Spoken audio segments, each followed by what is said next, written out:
fans, and welcome in to another edition of the Off the Record podcast. I'm Trevor Cabea.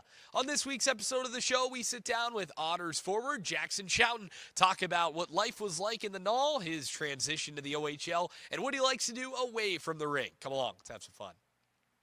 Well, we're here with one of the newest Erie Otters, making his OHL debut at the age of 20. Yeah. It's the Sheriff, Jackson Schouten. Jackson, thanks so much for joining us on the podcast. Of course. Thanks for having me. Absolutely. Great to have you on the show. It's been good to have you here in Erie. And I guess let's start off with first impressions of the EIA and of the Erie crowd and what you've liked so far about the flagship city. Oh, I love it. I mean, it's amazing. The stadium's amazing. The fans are just even better. I mean, I went to the museum the other day with a few of the guys. It was pretty cool. See all the fans sign autographs. But, yeah, the city's really nice. Yeah, pretty cool. And, again, not too far from home. That's got to help out as well. So let's jump into your hockey career a little bit. Growing up in the Rochester area, what got you involved with the game of hockey? And why hockey and not basketball? Well, my dad played hockey growing up his whole life, so I kind of just took over with him. But he was a goalie, though. He didn't want to make us any goalies, which is interesting. My brother, he's not a goalie either. But, yeah, I think just from him. No basketball in the family at all. I don't like basketball at all. I'm not a fan of it. I'm not really – I called a bunch of basketball in college, but, and I actually kind of fell in love with it from there. But, if there's one sport I don't really watch, it's probably that. Yeah, so, I'm not going to sit on the couch and turn on basketball. That's for sure. No. Yeah, it's definitely not my sport of choice either. I mean, getting great athletes. We used to have a G League team here years back, played here. The court is still in the building. They had it out on the concourse over on the other side there. So that's pretty cool. Yeah, but those games were a lot of fun growing up. But yeah, it's I don't know, not my thing. But of course, so you get started. Talk to me about kind of going up through the ranks. Grinding your way to ending up in junior. Yeah, I mean, I first started out my juniors was in North Iowa. I signed a tenor when I was in Car Shield, and I was 17 years old. And then right when I signed it, I went up and played there. I actually scored in my first game. It was kind of crazy. I was like, oh, this is pretty interesting. And then I was there for the rest of the year, and then I went there the following 2 years. And then last year, and I think it was around middle of the year on my birthday, like January-ish, I got traded to Rochester back at home. So then from there, it's just been lived at home, played for juniors there. So let's talk about North Iowa. What's life like there? And Rochester's at least, a pretty solid sized city, right? There's enough to do, probably a little bit bigger than Erie. Yeah. What's life like in North Iowa? Boy. It's such a small town. I mean, there's not many people at all. Everyone goes to the games there, though, which is kind of nice. We had a nice stadium. It was in the mall, but I mean, super small, though. Super in small the mall. Town. How did that work out? It was so it used to be old J.C. Penney's, I think. Okay. And so they took out the whole roof of it and then built it up and then built a whole stadium inside of it. That's actually kind of sick. Yeah, that's pretty cool though. Yeah, a lot of fans, which is nice, but yeah, not as big as this though. It's probably just a lower bowl of this. Okay, yeah. I mean, I guess the closest thing in the OHL is Guelph is attached to a mall. The rink there, yeah. That's so pretty cool. We'll be there at time of recording. We'll be there in a couple of days. But yeah, it's so there's the rink and then the mall is kind of like an offshoot. So where the dressing room is there, if you just take a left, you're literally just in the mall. Yeah, that's what it sort of was there. Yeah, it's kind of a cool weird thing, but it's a really unique facility, and obviously getting the Memorial Cup coming up next year as well. But you get the call to be traded to Rochester, to be going home. I imagine that had to be a lot of excitement for you and your family. Yeah, my mom and dad were really happy. I mean, because they had to drive 16 hours or fly just to see me play every once in a while. They came maybe once or twice a year to North Iowa, but then when they're in Rochester, they come everywhere. But when I got the call, it actually took a little while. It took 2 weeks to go through because North Iowa didn't really want to get rid of me. But I was like, all right. So. That's not a bad feeling either. No, I know, yeah. But then it finally went through, and I was so happy. I'm living at home with my family and everything. And I have a bunch of buddies that were on Rochester, too, and they're still there. So, but yeah, it was great to come home. Absolutely. Sure, So talk to me about that league. Obviously, a little bit of a different playing style. Yeah. You mentioned the facilities. What are some of the key differences that jump out to you when it comes to the NUL and the OHL? Definitely the pace. I mean, the pace here is way faster, and the IQ definitely is a lot. But I mean, juniors, I don't know. It's physical, but it's not as physical as here. I think everything here is just a step, I would say a few steps higher than I would be there. But yeah, and obviously with that, just kind of a different is the style of game any different? I know talking to Garrett Fraser, of course, former Otter, he was dealt. Yeah. He had played in like every junior league there was, so he's like, yeah. So the USHL's like this, and the NOL is like this. Yeah, and then, I mean, like, I think the NOL is definitely like grittier. Yeah. Like, it's a lot more like it's physical and it's just like everyone's beat up on each other. But I mean, here it's just like you have your guys that do everything. Like it's just a mix of every league together, and it's just everyone's just good at what they do. You mentioned the gritty part. Is that where the 238 pins Yeah, last year between two clubs yeah. that allow for that to be the case? Now I was talking to Ritter a little bit about how the penalty scale though is a little different, right, than the OHL when you do get into a fight. Yeah, you get in a fight, you get a 15-minute, which is kind of crazy. I mean that just racks up it's the just, total. Yeah, I mean every fight. So you get in like 5 fights a year. That's a lot of penalty minutes. Yeah. But yeah. And then suspensions as well. Like every time you get in a fight, like I think you don't have many there, and then it's just doubled each game. So I mean, you're just more penalty minutes on penalty minutes. It's crazy. A lot of so again, those penalty minutes. Yes, it's a big number, but they add up pretty quick. Yeah, they do add up quick. Like they won't add up as fast here, obviously. Yeah. But like, and obviously with that, I mean, your game obviously speaks for itself. The physical nature of it. How did that kind of play in that league? Obviously, with kind of the style being less flashy, if you will. Yeah, I think it fit in pretty good, honestly. Like, especially in North Iowa, I think the Central Division from the East Division is a lot different. Like, the East Division's a little more skilled, I would say, but then you would find your physical guys as well. But then in the Central, it's pretty physical, like, and skilled at the same time. But I mean, it fit in really good. And I think I learned a lot of that in North Iowa when I was younger. When I first got there, like, I wasn't super physical.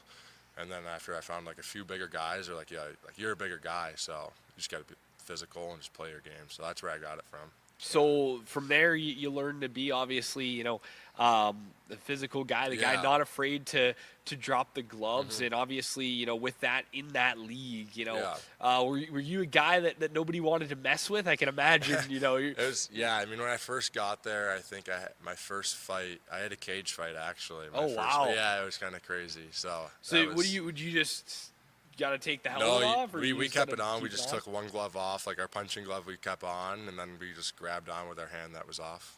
And then we just throw. But it was kind of interesting. And then from there, I think I liked it. So just became part of your game? Yeah.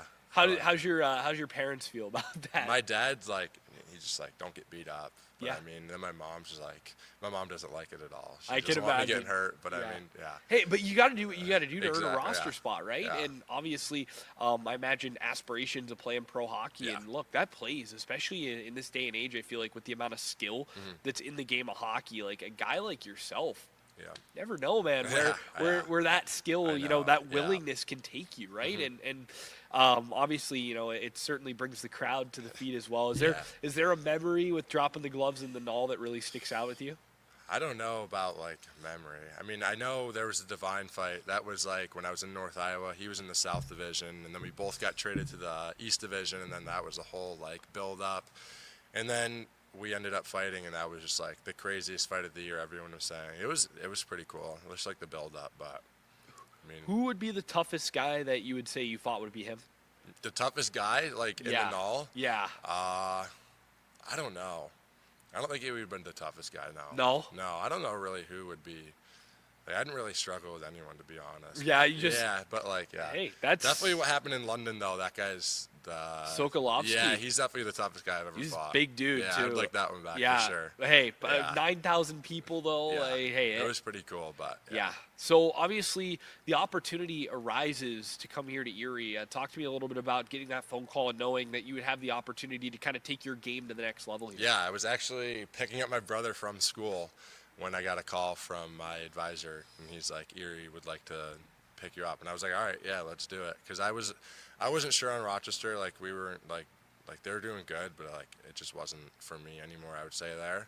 But, I mean, I loved it there, but, I mean, just then I got the opportunity, and then I was like, all right, like, yeah, we should probably do it. You'd almost, like, conquered that level, if you will, right? Like, Yeah. you're ready to take just that like, next step. I think I needed more physicality and more, like not skill, I wouldn't say. Not more skill, obviously, but just like a different style of game. And I think the OHL fits it perfect for like the size, obviously. There's a lot more bigger guys in this league, which is great, than rather like the smaller guys that just skate around the whole time, stick handling. Yeah. But, yeah. Type of guy that, if they do that and you catch them, look out, right? Yeah.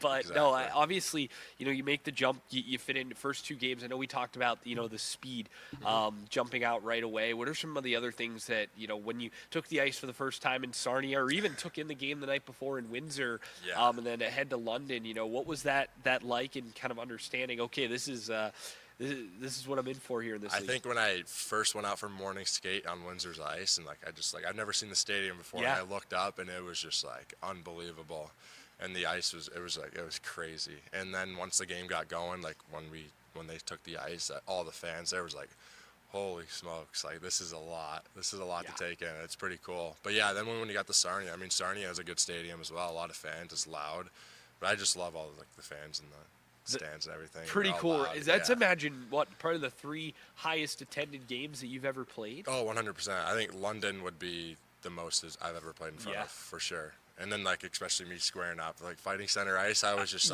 shaking. I was like, this is crazy. So let's get into that. So I had noticed you just kind of patrolling the red line in warm-ups. Is that just that's a staple of your game? Right? Yeah, I mean, I always stick handle up and down the red line, just do it. And then I was talking to a few of the guys before the game. They're like, yeah, they have this really big guy in their team. And I'm like, oh, all right, let's do it. That's I might as well do it, right? It would be pretty cool. We're in London, and then I see him in warm-ups. I'm like, holy smokes, this guy's big. I've never seen a guy this big before. And this is coming from somebody who stands 6'7". Exactly, you're not a small guy. Yeah. And then I was like, all right, well, I don't know, he might not be that strong. And then we agreed to fight, and then we got out for a shift, and then I actually stayed out in the D zone. And then we talked, and we were like, all right, we can go. And then once we grabbed on, he was the strongest guy that's ever grabbed onto me before. And I was just it was crazy, though. Yeah, 'cause it seemed like off the draw, he just kind of gave you a little stick tap. And you just turned around and was like, all right, let's do it. Let's go, this is not. And it was just incredible to see you guys from the D zone work all the way out to center ice, everybody on their feet. It was surreal. It was almost like a movie, right? Yeah, it was crazy. I can only imagine being on the ice it was with just unbelievable. in the Coliseum, if you will, in that moment, right? So he grabs on, you got the crowd to your feet.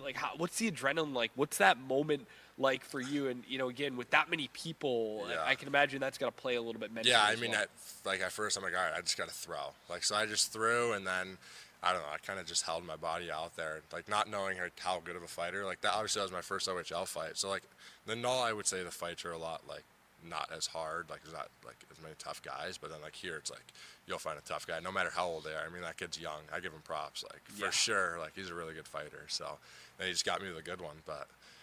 Yeah, I'd like it back, though, so maybe we'll get it back on the 31st. Yeah, there you my go. Birthday, so we'll see. Oh, no, that would be pretty cool. Especially that game is always one of the higher attended games of the year, if not the highest. Really? So it's going to be a big crowd here. Special night? It's a Star Wars night. We always kind of get London usually on a Saturday in the second half, and obviously it's a great rivalry. Two teams that so much history against each other, especially looking back in the playoffs. So Erie, London, and I'm sure you've heard Erie's rendition of Neil Diamond's Sweet Caroline.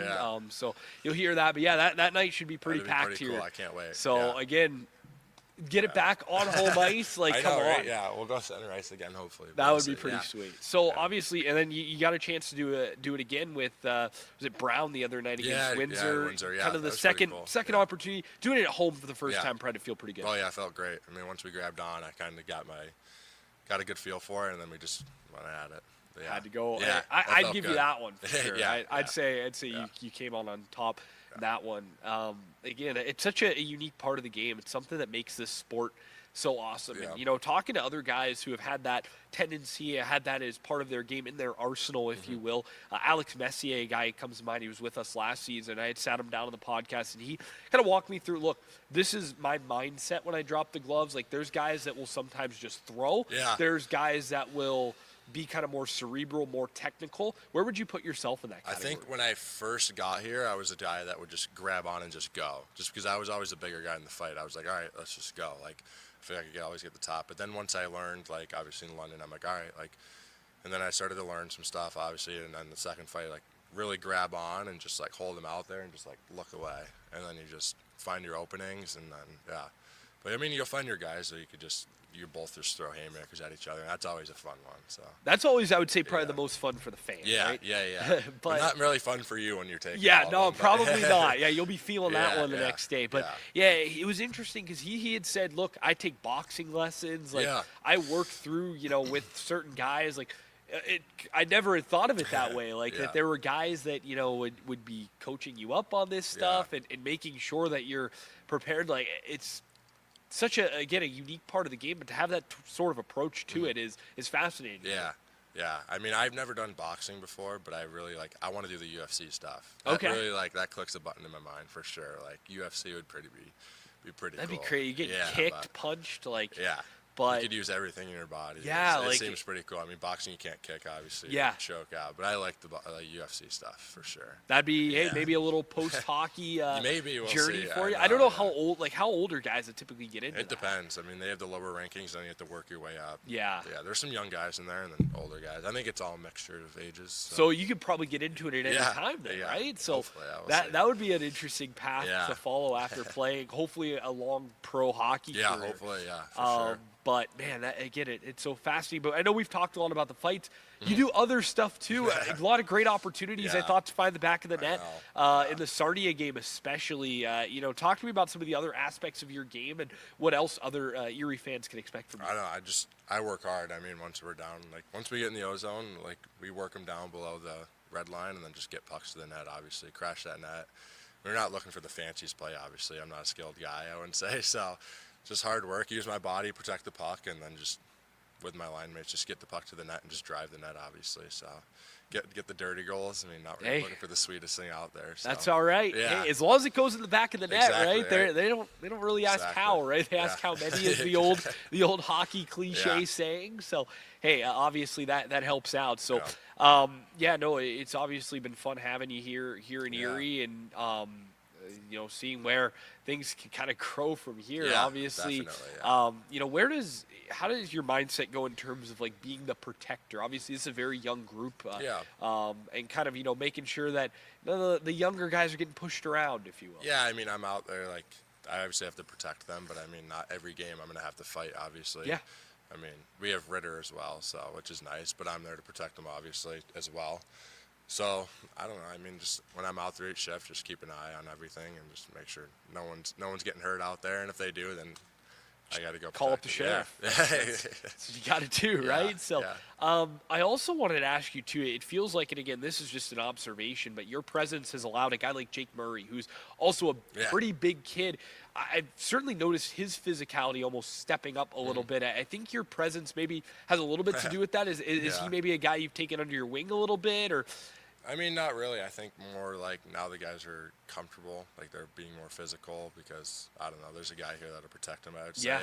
I don't know how it was before when I was here, but I mean, it could be it. So, but yeah, Murray's a big guy. He obviously he can throw his body around. Big so. kid, but he's got some skill. Yeah, He's going to he be does. a really good Yeah, player he'll be in good this for, league. Yeah, for So, sure. Yeah, he's young, so. Yeah, a lot of exciting stuff, and obviously for you as a 20-year-old, shame you won't be here to see the finished product. I know. But working Yeah. with some of these younger guys and seeing how bright the future is here Yeah. has to be pretty cool. Oh, yeah, it's amazing. I mean, there's a lot of skill on this team for sure.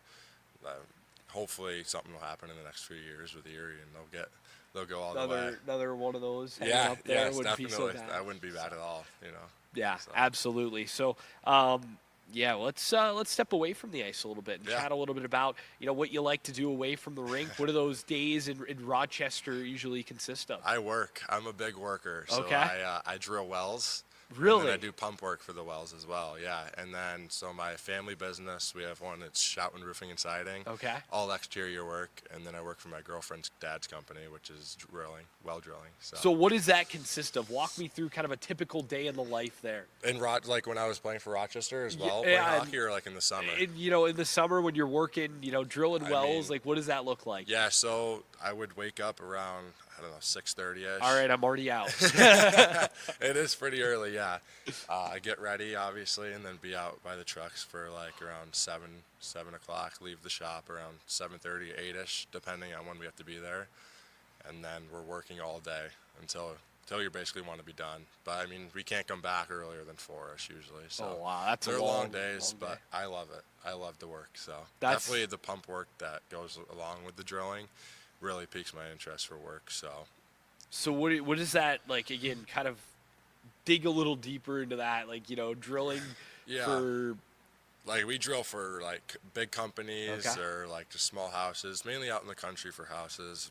But like, because most houses in town will have city water. Yeah. And then we'll just go in with trucks and drill a well for them, and then That's yeah, that's they'll sick. They'll man. get the water, and then usually we'll go in we'll go in and hook it up to Yeah. the house, and then they'll have water. But then when I come home for the weekend, sometimes I'll work with my dad on the roofing side of the part of his business, or the siding, which I like.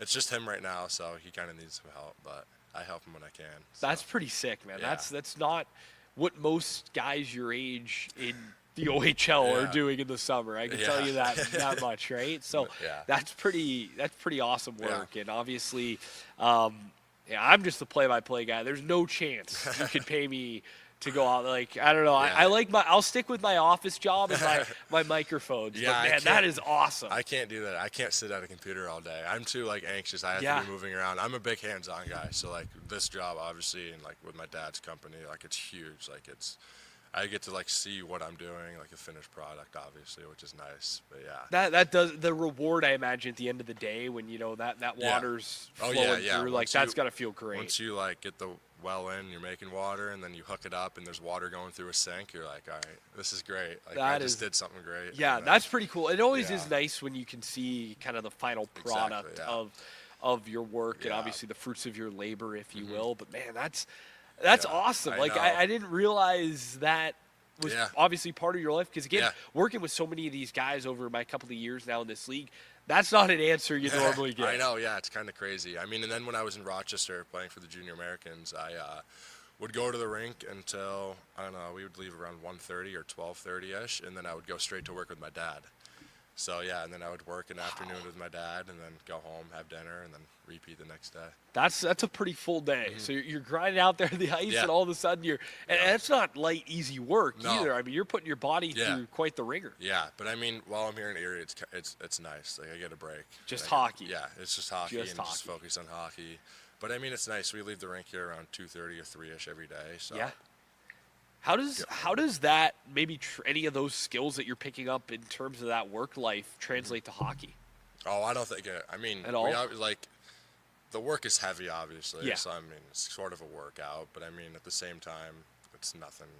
Doesn't really transfer. Two kind of separate lives Oh, yeah, almost, if you will. definitely, yeah. What else do you like to do for fun on an off day, maybe? On an off day, I like going out in the water. Okay. I'm a big boat guy for sure. Like wake surfing, tubing, so jet skiing. I really like the water Okay. stuff. Yeah. Perfect yeah. to be in Erie for. Again, but Yeah. you're not going to have an Erie summer. But Yeah, I know. Let's see. I like to travel too. yeah? Where do you Yeah. like to go? I like Europe. My dad's No side of way, the family's okay. from Europe, so they have a place down in Amsterdam over there. That's sick. I've Yeah. heard one of the coolest cities like there is. Yeah, it's Get, really nice. get into some pretty wild, Yeah. fun activities there. I don't know. I like the warm weather for sure. Yeah. I just got back from Cancun. Oh, no way. I went over Christmas, so I was there for 2 weeks. Yeah, it's pretty cool. Not bad. No, not at all. Come, you go to Cancun, you come back, and all of a sudden you're in the OHL. I know, it's crazy. I went to Cancun, and then I didn't even play a weekend for Rochester because that was our first week back. Okay. And then I got the call, I think, on what was it, Thursday. Yeah. And then I was like, all right, yeah. So that's how it happened. That's It's crazy. Perfect. I Yeah. mean, yeah, it's wild. Hey, I'm a big fan of traveling. I mean, you don't get into this line of work if you don't Yeah, if you that is don't like to true, yeah. travel because obviously it's such a big part of the job. But for me, it's like I'm traveling to all the games. I get to Yeah. watch hockey for Yeah, a living, I know. and then you come back in the summer. I'm a huge baseball guy, so I'm traveling all Yeah, the around the baseball country. team here. Yeah, I go Do you work. work with them? I do Oh, actually. okay, that's so I pretty cool. work. I do some PA announcing and Really? do some of their TV production Oh, on the really? side as well. That's So pretty cool. yeah, I got a little part-time Yeah. gig, and then huge Pittsburgh Pirates fan, there so you go. traveling around the country watching them Yeah. play. So yeah, it's so cool, and again, for I'm 23, you're 20. Like, Yeah. I like to get this stuff done now, right? Yeah. Because like you never know Exactly. like what's gonna come up, right? Like Exactly. Yeah. those memories, they never go away. They That's, don't. that's what it's Yeah, all for about, sure, right? yeah. Like Yeah. experiences you've had in Amsterdam, traveling halfway across the world. Like know. not many 20-year-olds have that No, opportunity. I know, That's really it's crazy, sick. yeah. And I go with my siblings as well, like my younger brother and my older sister. So it's really fun when I travel with them, obviously. Get to go see some cool places. You a so. soccer guy at all or no? I actually went and saw the Euro World Cup. In No Germany. way. Yeah. Okay, my that's dad's cool. a huge soccer guy, so like I watch with him.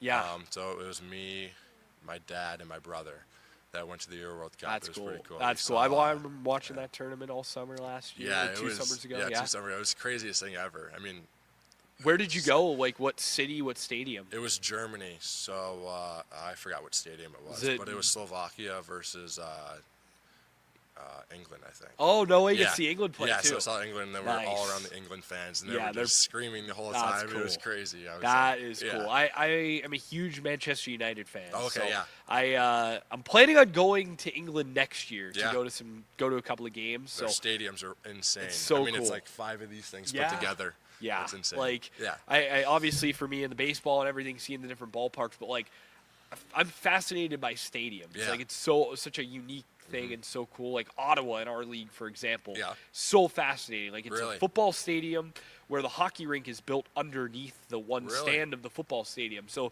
it basically the kind of Canadian version of the multi-purpose stadium. It's Really? really cool. So you have one end that just like Yeah. fits 10,000 people, so it just keeps going, and then the other end there's just this big wall. So That's yeah, crazy. Ottawa 67's Wow. very unique. Did we go back there? We do not. We No? went Oh, in that's early unfortunate. October. Oh, okay. Yeah, you're in terms of where you're getting to go. A lot of It's not many places. not I many think. places. We don't have many road games left I for know. one. We're home. I'm not gonna Michigan. complain about that. Yeah, that is nice to It be is home. nice. For Yeah. most obviously those long hours on the bus. Yeah. What was the travel like in the Knoll? About the same as here. In North Iowa, in Central Division, there was definitely like 14-hour, 15-hour bus rides. Oh, Yeah, but they would sometimes turn longer, like when we would have to go to Minot or Bismarck. Those are obviously super fun. yeah. But I mean, in the East Division, I think the farthest was Maine, which is 7 hours. It's not I mean, it's terrible. not terrible. I mean, at it's all, not no. great, but it's not yeah, terrible. Yeah, I can easily do that. Yeah. But once the 14 hours and then they get up to like 15 or 16 hours, it's like, all right, this is Yeah. getting kind of crazy. So, Yeah. yeah. Yeah, obviously here, I'm trying to think. Michigan is probably the furthest place we have to go left Yeah. on the schedule. So, London's cool. You didn't get to go to Kitchener, which is a I shame. know, That is yeah. I heard that was pretty cool. really awesome Yeah. place to go in the OHL. And again, this league is so cool because all the rinks are so different. Yeah, Like every place is it different. just like there's something about every rink that makes each one yeah, special, which is Yeah. really cool. like And- we have the horseshoe one. yeah, It's- like we it's have so kind cool. of a cool bowl with like Yeah. obviously a big building, 6,000 plus people. I mean, last year when that 97 banner went up in the rafters, every single Oh, I seat bet was that- full. It was just remarkable. So, yeah, we have and definitely I would say a top 5, top 3 rink Yeah. in this league. So definitely it's cool. a pretty good one to call Yeah, home for sure. definitely, I yeah. would say, but yeah, obviously getting to travel around the Knoll and travel around the OHL and. Not a bad living, man. No, It's not pretty at all. sick. Yeah, So, it's really nice. but yeah, I can imagine to kind of go back to Europe. That having the opportunity to go to the Euros. I want to go to the World Cup this year, but yeah, it's that'd be just pretty cool. pretty difficult yeah, to. I think I'm gonna go to the F1 race there this summer. Okay. Yeah, I don't know if you're into the racing, the car I'll, racing. I'll stuff. tell you who is Jeremy Wood Ross, Really? our managing partner. Oh, He's okay. a huge F1 guy. Really? Yeah. Huge F1 guy. Yeah. So if he's tuned in, he'll be fired up. Yeah, with that definitely, reference. So yeah. that'll be pretty cool though. Would they do it in the streets there? Of- Yeah, they have a place over in I forgot what the town's called, but it's the last year that they're doing it there. Oh, wow, So, okay. yeah, my dad wants to go, so. That's pretty sick. Yeah. Not a bad summer activity. No, not at all. So pretty cool. let's bring it back to the rink here to kind of put Yeah. a bow on all this. So we mentioned the nickname, the Sheriff. I Yeah. heard Scott Grieve was the man who gave it to you. How do you Really? like it? Oh, I like it. I don't mind it at all. I think it's a pretty cool nickname. Hopefully it sticks for a while. So I think we gotta really get some merch, get like a badge or we should something. do that. on I would there. do like, it. That'd Get be some sick. sheriff merch with a That- picture on it or there something. you go. Or get a little with a badge star on up there. here. Yeah, Yes. that would be Yeah. pretty sick. Let's That- do it. Let's do it. I'll I think see. it would sell. Yeah. I think it would too. I mean, the pop when you dropped the gloves the other Yeah. day was remarkable. Yeah. So I Worth a think you're shot. fitting it okay here. I'd right? say so. Yeah. So I love it. So obviously, yeah, that's been a lot of fun, and as you kind of look ahead, where do you see yourself in the next couple of years? Is it, battling to make it pro team? Is it, maybe go the college route? Obviously, at 20, what kind of sticks out to you? I mean, school wasn't really an option at all for like I obviously didn't really want to go to school, but now that I'm here, I think maybe if I did get the opportunity or if it's the right school, then like I would obviously consider it, but I think the pro route it's more up there than the college route, but I mean, yeah, I definitely want to play pro for sure. Yeah, that'd be pretty sick. Obviously, having that opportunity to play at that level, and again, your game would, especially in certain leagues, your game would certainly fit in like a glove there, and obviously being able to play that type of style would be awesome. So, as you kind of wrap up your overage season in junior hockey, just reflect a little bit about your career and obviously getting to this point. Yeah, I mean, it's been great. Obviously, when I first started, I think I signed when I was 17, and now I'm 20 playing in the OHL, which is kind of crazy. And then I started playing hockey when I was 2, and now it's just like I've always dreamed about obviously playing in the OHL, and obviously Erie as well. Like, it's so close to home. It's like, holy smokes! Like, I don't think I got any luck here with signing with Erie. So yeah, absolutely. Yeah. Well, we're happy to have you here, obviously. So as you again put a bow on your junior hockey career, how do you want to go out? How do you want to finish it? Talk me through some of your personal goals, some of the team's goals here through the final bit of the season. Yeah, I think I just got to finish out strong. We just got to stay together, work hard, and then just go from there. I mean, it's not going to be perfect, but I think we're all going to stick together and work as hard as we can to everyone plays their own role and does everything what they can do, then good things will happen, obviously. So, yeah. And then, obviously, for me, I hopefully I have a good ending of the season, keep playing great, and then see what happens next year. Absolutely. Yeah. Well, man, this has been fun. Thanks so much for taking some time doing it. Thank you for having me. Absolutely. Sweet. Well, that'll do it for another edition of the Off the Record podcast. We can find us anywhere you get your podcast. Just search OTT The Record. Also live every Thursday night on the Gem City Sports Podcast Network, presented by Remich Investments. For our guest, Jackson Schouten, my name is Trevor Cabea. Thanks so much for joining us on another edition of Off the Record.